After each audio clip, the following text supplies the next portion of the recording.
கல்வி கட்டணம் சென்ற ஆண்டு என்ன இருந்ததோ அதுதான் இந்த ஆண்டும் அதிலே சொல்லிட்டோம். நாங்கள் கல்வி கட்டணம் இந்த ஆண்டு உயராது. பொறியியல் படிக்கிற மாணவர்களுக்கெல்லாம் வேலை வாய்ப்புகளை அதிகரிக்க வேண்டும் என்ற எண்ணத்தோடு தான் நம்முடைய தமிழக முதலமைச்சர் அவர்கள் நான் முதல்வன் திட்டத்தையும் அறிமுகப்படுத்தி எல்லா பொறியியல் கல்லூரிகளிலேயும் நான் முதல்வன் திட்டத்தை கொண்டு வந்திருக்கிறார்.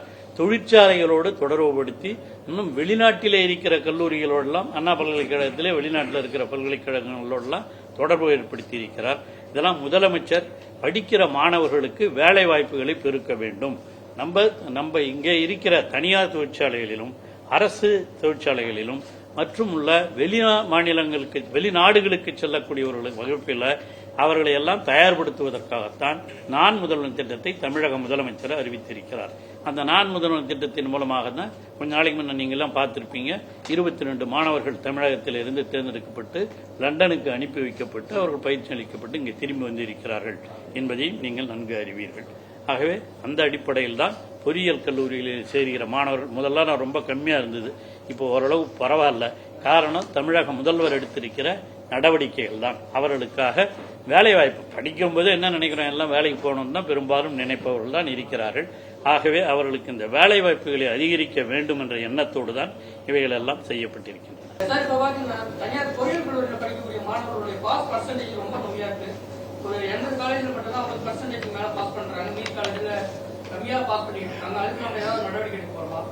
தனியார் கல்லூரிக்கு அப்ரூவல் கொடுக்கறதே அண்ணா யூனிவர்சிட்டிலேருந்து போய் பார்த்துட்டு செக் பண்ணிட்டு வந்து தான் கொடுக்குறாங்க. ஆக அந்த ரிசல்ட்டை பொறுத்த வரையில் சில கல்லூரிகளில் அதிகமாக இருக்கும், சில கல்லூரிகளில் கம்மியாக இருக்கும். அதற்காக இந்த கல்வி தரத்தை உயர்த்த வேண்டும். அதான் முதலமைச்சர் சொல்லியிருப்பதே. அவர் அடிக்கடி நானும் சொல்லியிருக்கேன். அவர் இந்த 2 கண்களாக கருதுவதே ஒன்று கல்வி, இன்னொன்று சுகாதாரம். இந்த கல்வியில கூட அவர் குறிப்பாக எண்ணிக்கை உயர்ந்தால் மட்டும் போதாது. இப்ப இந்தியாவிலேயே தமிழ்நாட்டில் தான் உயர்கல்வி படிப்பவருடைய எண்ணிக்கை உயர்ந்திருக்கிறது. எண்ணிக்கை உயர்ந்திருந்தால் மட்டும் போதாது, தரத்தையும் உயர்த்த வேண்டும் என்று சொல்லியிருப்பவர் தான் தமிழக முதல்வர் அவர்கள். அப்படி தரத்தை உயர்த்த வேண்டும் என்ற எண்ணத்தில் தான் அண்ணா பல்கலைக்கழகத்தில் கூட சென்ற ஆண்டே தமிழக முதல்வர் அவர்கள் அனைத்து பிரிவுகளிலேயும் தமிழ் வழியிலே படிக்கலாம் என்றும் கொண்டு வந்திருக்கிறார். ஏன்னா தமிழ் வழியில் படிச்சுட்டு வர மாணவர்கள் ஆங்கிலத்தில் படிக்கிறதுக்கு கஷ்டப்படுவாங்கிறதுக்காக அவர்களுக்கு தமிழ் வழியிலேயும் படிக்கலாம் என்ற வாய்ப்பையும் கொடுத்திருக்கிறார். நான் முதல்வன் திட்டத்தின் மூலமாக படிக்கிற பொழுதே அவர்களுக்கு தொழிலிலே எங்க போய் சேரலாம் என்ற பயிற்சியை கொடுப்பதற்கான ஏற்பாடுகளையும் செய்திருக்கிறார். அதுதான் இப்ப முக்கியம். அதுவும் இந்த 7.5% அரசு பள்ளியிலிருந்து வராங்களே இந்த மாணவிகள், இந்த மாணவிகளுக்கு புதுமைப்பெண் திட்டத்தின் மூலமாக முதலமைச்சர் அவர்கள் 1000 ரூபாய் அறிவித்திருந்தார். அதையும் உங்களுக்கு தெரியும். அதே மாதிரி அது லட்சக்கணக்கிலே அவர்களுக்கு கிடைத்திருக்கிறது. இந்த ஆண்டிலே இருந்து அரசு பள்ளிகளிலே படித்து விட்டு வருகிற மாணவர்கள் இங்க இப்ப அப்ளை பண்ணி இந்த 7.5% சேர்றாங்க இல்லையா, அந்த மாணவர்களுக்கும் மாதம் 1000 ரூபாய் வழங்கப்படும். அதற்கான முயற்சிகளை எல்லாம் முதல்வர் அவர்கள் செய்து கொண்டிருக்கிறார். பாஸ் பர்சன்டேஜ் வந்து ரொம்ப ஜீரோவா இருக்கிற மாதிரி ஒரு 6 காலேஜ் கூட 2023 அகாடமிக் பெர்ஃபார்மன்ஸ்ல ஒரு 6 காலேஜ்ல ஏற்கனவே மாணவர்கள் எல்லாருமே ஃபீல் 1 3 5 7 அந்த காலேஜ்ல என்ன பண்ணுவோம்? இல்லை, அந்த கல்லூரிகள்லாம் பார்த்து அவர்கள் மீது நாங்கள் அதை சுற்றறிக்கை அனுப்பிட்டு தான் இருக்கிறோம். அவர்கள் மீது அந்த மாதிரி மறுபடியும் தொடருமானால் அவர்களுடைய கல்லூரியினுடைய அனுமதி மறுக்குவதற்கான வாய்ப்புகள் இருக்கு.